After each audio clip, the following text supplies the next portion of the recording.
बऱ्याच लोकांना प्रश्न पडतो की चॅनल नक्की कशावर सुरू करायचं. तर 6 असे टॉपिक्स आहेत ज्याच्यावर तुम्ही जर चॅनल तुमचं सुरू केलं तर डेफिनेटली ते खूप छान ग्रो होतं आणि खूप फास्ट ग्रो होतं. त्यातलं सर्वात पहिले म्हणजे कुकिंगचं, जे की सगळेजण जगात खादाड असतात. सगळ्यांना काही ना काहीतरी नवीन पदार्थ हवे असतात.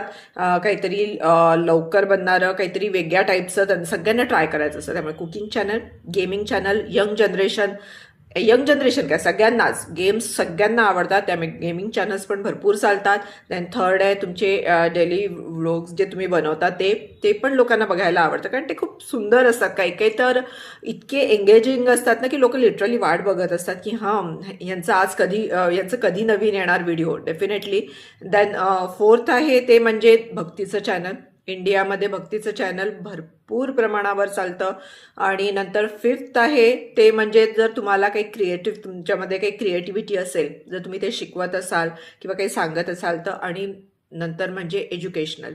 हे सगळे तुम्ही याच्यातलं कोणताही टॉपिक घेऊन तुम्ही जर तुमचं यूट्यूब चॅनल सुरू केलं तर नक्कीच तुमचं चॅनल खूप फ्लरिश होईल आणि तुम्हाला लवकरात लवकर मॉनिटाईज होऊन त्याच्यावरनं इन्कम सुरू होऊ शकतं.